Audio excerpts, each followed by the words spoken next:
All right, so this is the conclusion from yesterday, right? So we did the first 3 pages of our notes packet. This is on the back page. I believe we got all the other pages done. So this is just another falling. This isn't someone dropping an object. This is just like picture a stunt person just, they're filming a scene for some movie and he or she just falls off the building onto a pad. I originally did not have the landing pad. And then I thought, that's not good. So you know how this goes, like how people fall on those big air mattresses. So I just didn't really know, but I figured that would probably be about 8 feet thick from like ground to this. So for question 1 and 2, again, it's fine. Sure, go ahead. Yeah, yeah, we love that. Um, so again, the first 2 questions don't apply. The maximum height would be silly. If I asked you that on a test and you missed it, then you and I would have to have a little talk, right? The max height is obviously 80 feet. Then how long does it take to get to the max height? Well, 0, because they're already there. So that's why we omit the first 2 questions. Question 3, how long before the stunt person is at a height of 45 feet? So first off, we need to write our equation. So it is in terms of feet. So we're going to use the the 16, right? The 16 is feet. The 4.9 is the metrics, the meters. So what's our equation going to be? H equals what? Negative 16 t squared plus. It's up to you. There is no VT. Why? It's already Because the initial vertical velocity is 0. Whenever an object is just falling or being dropped, we consider the initial vertical velocity to be 0. Like we discussed with the thing being dropped off the building or the tower yesterday, the idea is that you are initially traveling 0 feet per second. So we just omit that term. And all we need is the height, the S at the end, which in this case is 80. So whenever an object is not projected upwards, if it's dropped or falls or something like that, then we can just get rid of the middle term. And you'll remember, I think, from yesterday that these are a lot easier to solve, right? The middle term in math causes it makes my job a lot harder.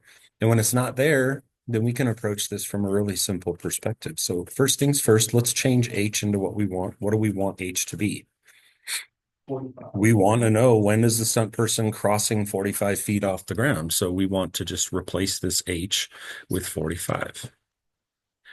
Remember, you're in control. Once you write what we call a model, that's what our equation is. It's called a model. You can fill it with whatever you desire and then use your math skills to solve accordingly. So we do. Let's subtract the 80 from both sides. So we're going to wind up with negative 16t squared equaling what?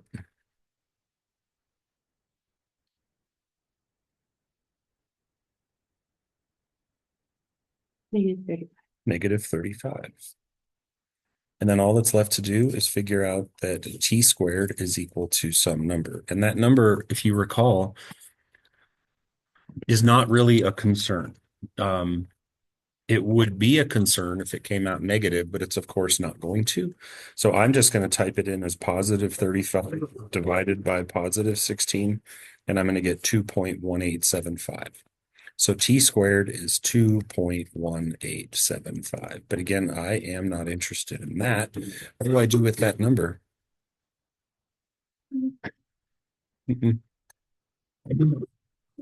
I would have you recall from the olden days, if I gave you an equation like x squared equals 4, you would just solve it by taking the square root of both sides and say that x equals positive or negative 2. These are ones we can do in our head. I don't need a calculator for that. Or if I said like x squared equals 100, you would say, oh, so x equals positive or negative 10, right? In this case, we don't consider or worry about the negative because time, again, does not go backwards. So we're not interested in that. So we'll just rely on our calculators and we're just going to say, hey, calculator, what's the square root of 2.1875? That's all I need. I don't need to like really do anything heavy duty. So the square root of my previous answer, 2.1875, is 1.4790199946. So in this problem, we would just answer by saying that the time is approximately Remember to always try to remember to switch to the squiggly equal sign when you've approximated. And the problem up here says to go to the nearest thousandth of a second. How many decimal places is that? That's three. So on my screen, I'm going to round that 47901 blah, blah, blah, blah, blah, to just 1.479. So the time is approximately 1.479, and make sure you label as seconds. So if you had like a high-speed camera set off to the side, right at 45 feet of height, that camera would see the stunt person falling right through that height at 1.479 seconds. Okay, that's the upshot there. And then the last question is predictably, when are they going to not hit the ground? Again, that would be morbid, but when are they going to come in contact with the pad? So at what height will they be at when they land on the pad? 8 feet, because the pad's 8 feet thick. So when they contact the pad, their height is technically 8 feet. So we're just going to rewrite our height equation, our model from the question 3 above. We're just going to replace h this time with 8.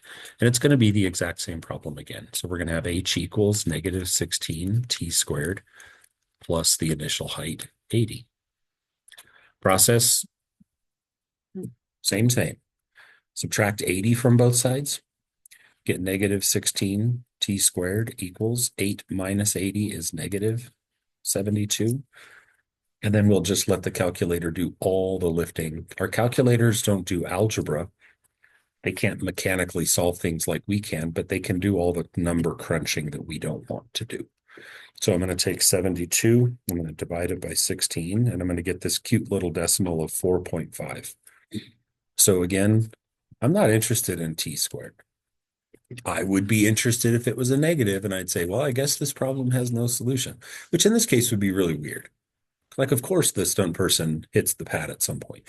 So the not interested in that, hit the square root of the previous answer, and I got 2.121. That's rounded off. So the time that it takes the stunt person to hit the pad is about 2.121 seconds. So there will be a couple of twists and turns as I hand out the assignment and you start working on it. You're going to encounter two problems in particular where things of interest are going to happen, things that are going to make you want to say, why did this happen? And of course, we'll discuss that when you get there. But I'm going to see if you guys can kind of crack the codes. I feel like I might have said one of them yesterday. I think it was I was using Stephen when I was talking about all my problems. Do you guys remember me talking about Stephen dropping a rock into a well? It's 24 hours. I don't know if you remember that at the end of the lesson. What's that? Right. So if you drop something and you want it to land below the surface of the ground, then you just replace H with a negative number. So watch out for that. And then there's another one where something's going to happen that I just really don't even want to tell you. I'm going to see if you can figure out what's going on when you get there. I don't remember which problem it is, but you'll figure it out. So I'll pause this, hand this out. Yeah, that'd be great.